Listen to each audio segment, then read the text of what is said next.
Hi and welcome. My name is Victor. Today we're going to discuss 5 things that you need to consider before you write your professional CV.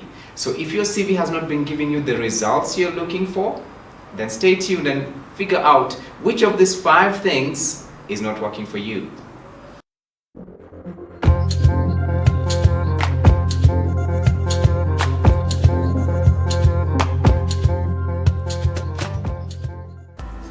So consideration number 1, before you write your professional CV, ask yourself, what is a CV? So of course you know it as a curriculum vitae and there's a definition of what it's supposed to do. But don't rely on what the dictionary says about what a CV is. What you need to do is understand for yourself what is a CV. In other words, what will it do for you? So for some people the CV helps them to look for a job. For some people, it helps them to look for a promotion. For some people, a CV is just like a business card. All right. So how they introduce themselves, maybe for tenders or whatever other need they may have. So understand what is the CV. What is its role for you?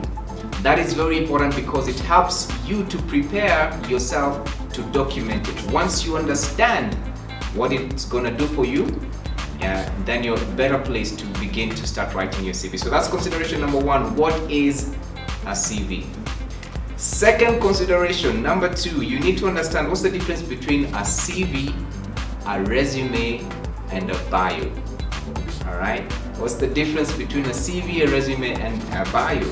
So a lot of people get this confused. Let's start with the CV and a resume. The simple difference here is that a CV is used mostly in UK and UK, Africa, whereas the resume is used mainly in US, in the US. So a resume is shorter. Usually you'd find that a resume is 1 page, and the contents of a resume are different than the contents of a CV. So in as much as they're pretty much speaking about your career story, but how you present them is a little different. So you'll find that a resume is short, straight to the point, and talking about the achievements. It's a 1 page most of the time, 2 pages max. But for a CV, you go into the details. You talk about things to do with where you have worked, your work history. You talk about your education in detail. So in your CV, you get to provide more information than you would in a resume. So understand the difference so that if there's a job application and you read that it is a US company, for example, recruiting, and they asked for a resume. In fact, nowadays they have to specify. Sometimes they say 1 page max or 2 page max, just so that you can get the difference. So that when they give you that definition, you know what to give them, whether it's a CV or a resume, right? So understand that difference. And then the other thing is the bio. What is a bio? Now, a bio is usually a life story, someone's life story. So it goes beyond what you put in your CV. There's more to it than just your career, which the CV and the resume focus on. So your bio is more, it's lengthier, it's your life story. So nowadays you find that sometimes you're required to provide a bio, a short bio. If, for example, you're going to present somewhere and they ask you, share with us your bio. They didn't ask for your CV, they asked for your bio. So in this case, what you do in a bio is you don't document your entire life, all right? Unless you're doing it purposefully as a book, because for some people, they write books based on their life's biography. But in the case where you asked for a bio, then you want to prepare yourself with a document, which is on average 3 pages that talks about who you are, your life story, who you are, where you went to school, the skills that you have. It takes a different from the CV. The CV is more structured, but the bio is not as structured, so long as it talks about the story of your life in a summarized way. So think of it as you being introduced to other people. As they introduce you, they're going to be using your bio to talk about who you are. So they'll probably say this person, has this number of experience in this industry and this number of experience in this other industry. They may not necessarily say the role or the title. What they're simply saying is a summary of who you are as far as your career is concerned. They'll also, maybe in your bio, they'll talk about other things like this person has a family, this person has attended this number of seminars or does the A, B, and C. So it's broader, covering more of your life and not only your career achievements. So understand the difference between the three: CV, resume, and a bio. So that's number 2. The second thing you need to consider before you develop your professional CV. Understand the difference, because if you don't, you will end up providing a CV where a resume is required, or a resume where a bio is required.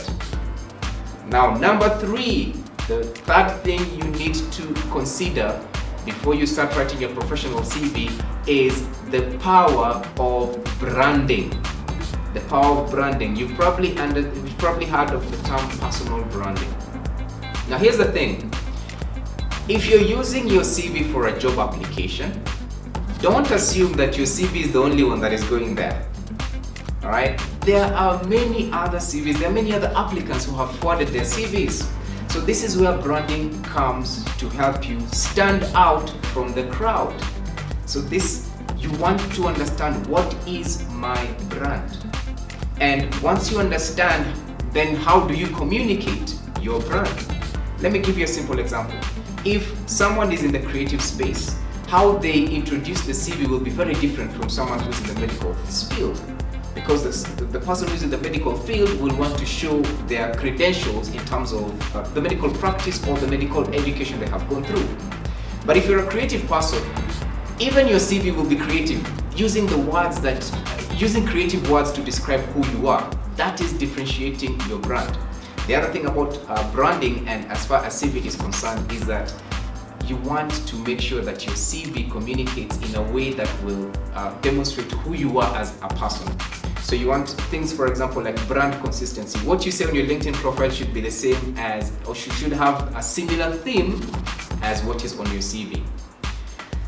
The problem that I've had with this as a CV writer is that I help someone to communicate their strengths in their CV, but when they go to the interview, the document and the person are not the same. Alright? And this is where we get it wrong. You want to partner with your CV writer to ensure that there is brand consistency. Whatever it is this person, the CV writer, puts on your CV, you need to be familiar with it. And it needs to come from you, not the CV writer. What the CV writer is simply doing is amplifying what is already inside of you, not writing things that are strange to you. So branding comes to help you understand what your brand is, and then translating that in your CV in a way that will make you stand out. So that is the third thing to consider before you write your professional CV. And then number 4, the fourth thing to consider when you're writing your professional CV is how to work with a CV writer. So nowadays there are very many CV writers. There are people who help you to put together your CV, and that is a noble thing. There's nothing wrong with seeking help with a CV writer, because I will tell you, as someone who has been a CV writer for a while, sometimes I've struggled to write my own CV. Alright, and that can be a bit weird, but it is true. I have struggled to write my own CV. Given right now I have done it, but it was a struggle, and it is not always easy to write your own CV. So a CV writer is supposed to be like a mirror. Okay, so you know the way you cannot be able to see the back of your head unless you have like 2 mirrors, you know? So it's the same way with a CV writer. The CV writer comes to help you understand or to articulate the strengths that you may not be able to articulate immediately. People around us are the ones who are able to see the things that we have that they may not be obvious to us that we have them. And that's why CV writing is a struggle for most people. I know that I'm good at doing this, but communicating that becomes a problem. Okay, so that's where a CV writer comes in. But these are some of the things for you to understand when you're working with a CV writer. The CV writer should be a mirror. Don't just give your old CV to your CV writer and tell your CV writer, do your magic. It doesn't work like that. Your CV writer should not be a magician. Your CV writer should be a mirror to help you see the strengths that you have. Then now the CV writer goes ahead to help you articulate those skills that you have in either a CV or a resume. Okay, so there is work that is involved on your part before you approach the CV writer. And I've had a challenge trying to help people to understand that I don't just put magic, I don't just put magic words on your CV. It doesn't work that way. Because if we did that, you'd go to the interview and that document and you are two different people. All right, so think about that. Those are the things that you want to consider. Number 4, we've said, is working with a CV writer. You want to consider that. And then finally, number 5, then the 5th thing for you to consider before you start writing your professional CV is understand yourself. You want to understand yourself before you write your CV. So do an audit of your strengths. And this is a very important exercise because if you do it yourself, there are chances that you will remember when you go to the interview. But if someone else does it for you, then guess what? You will go to the interview and you will begin struggling to wonder, what are my skills? What are my strengths? You will struggle. I have sat in interview panels and I can tell you for sure, we ask people just three of their strengths and they struggle. Let's actually do a simple exercise. What are your top 3 strengths? Name them right now. Are they on your fingertips? What are your top 3 strengths? If you struggle with that, it means that you need to take an audit. And here's how you can take an audit. Just look at your background, divide your skills into 2, your soft skills and then your technical skills. So your soft skills are things that come naturally to you. I'll give you an example. Listening comes naturally to me. I'm a listener, all right? I didn't need to go to school to learn how to listen. That comes naturally to me. That's a soft skill, okay? A technical skill for me is coaching. So I went and I was trained on coaching skills. So that's a technical skill that I have, all right? So do an audit by finding out what are your soft skills? What are those things that come naturally to you or they're part of your personality?